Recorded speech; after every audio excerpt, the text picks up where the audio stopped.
Today's episode? Who? Let's unpack Queen Camilla's sudden love letter to Canada, conveniently delivered right after Prince Harry announced his next visit to Toronto. Because when the royal household starts praising a country hours after Harry reveals travel plans, it's never a coincidence. We turn our gaze north to Canada, a land of quiet strength and deep-rooted stories. On this November day in 2025, we're not just following headlines, we're searching for the deeper motivations behind them. Prince Harry and Meghan's journey has always been about more than royalty. It's about forging a life of purpose and authenticity. Now, as Harry prepares for a significant return to Canada, a country close to his heart, something curious happens. Queen Camilla, from across the Atlantic, suddenly expresses warm sentiments about Canada. Is this coincidence or a calculated move?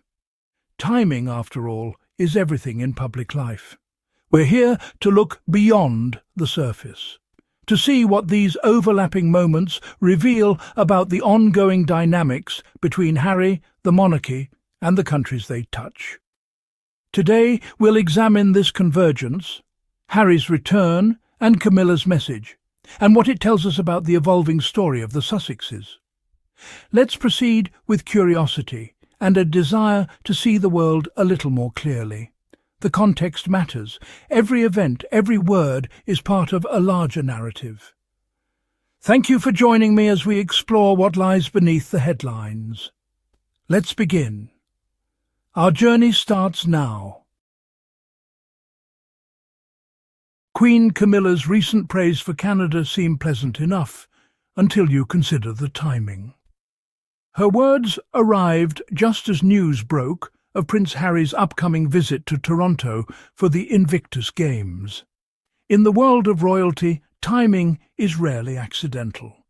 Was this a spontaneous gesture, or a strategic move to share the spotlight as Harry steps onto the world stage again? The monarchy is acutely aware of public perception. Every statement is carefully planned. When a senior royal highlights a country Harry is about to visit, it's natural to question the intent. Is it about goodwill or about reminding the world of the Crown's connection to Canada? This feels less like coincidence and more like a subtle maneuver to remain relevant where Harry's influence is strongest. The question lingers: would Canada have received this attention if not for Harry's visit? Canada, a steadfast Commonwealth realm, often sits quietly in the background of royal attention. Royal tours there are rare, and public declarations of affection even rarer, unless there's a compelling reason. That reason lately is often Prince Harry. When Harry brought the Invictus Games to Toronto in 2017, Canada became the centre of the royal story. The palace's attention followed, not for Canada's sake, but because of Harry's presence. This pattern repeats. Canada's profile rises when Harry's involved, then fades when he's gone. Queen Camilla's recent words feel less like genuine outreach and more like a response to Harry's upcoming visit. The monarchy seems to borrow Harry's connection rather than build its own. Without Harry, Canada returns to the royal periphery. Harry's bond with Canada is real, forged through years of personal experience.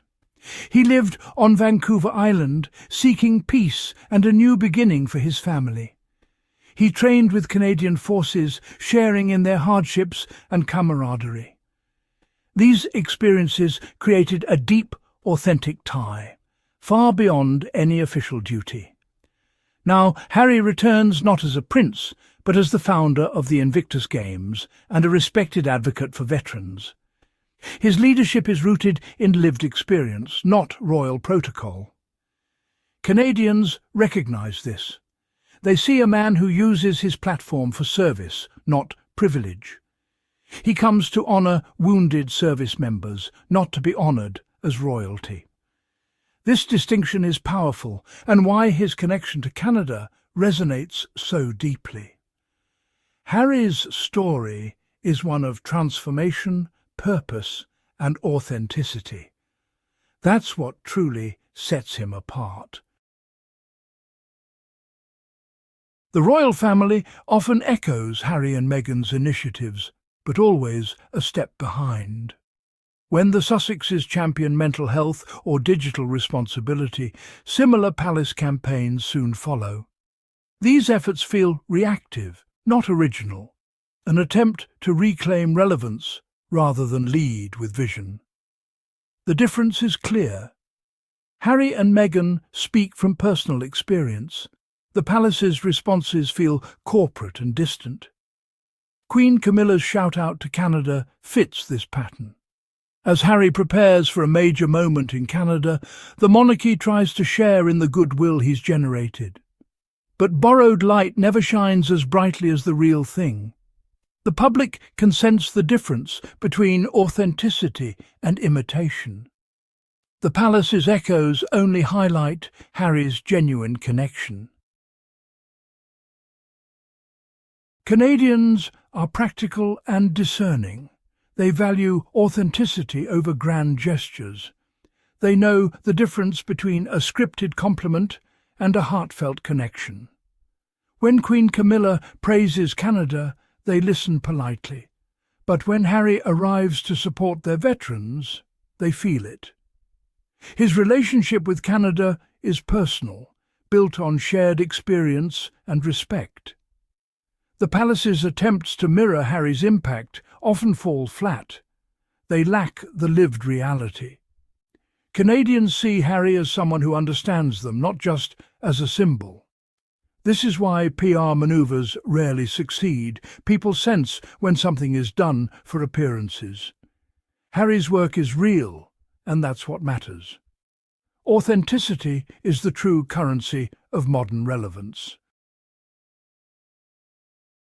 In the end, it's the original voice that endures, not the echo. Harry's reputation stands on his actions as a global citizen and advocate, not his royal title.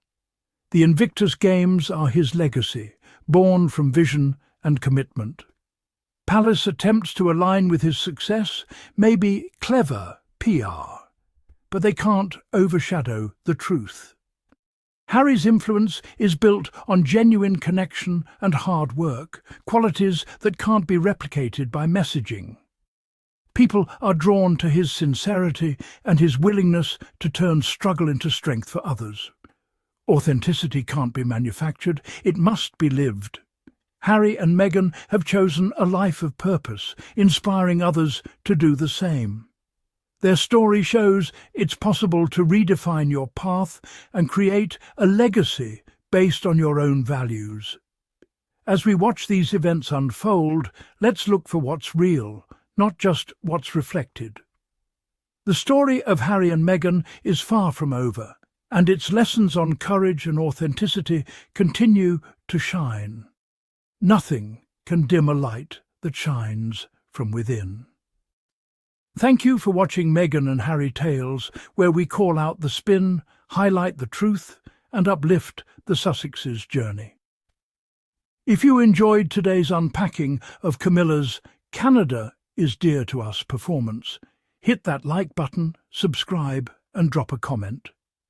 Do you think Camilla's remarks were genuine, or royal PR panic?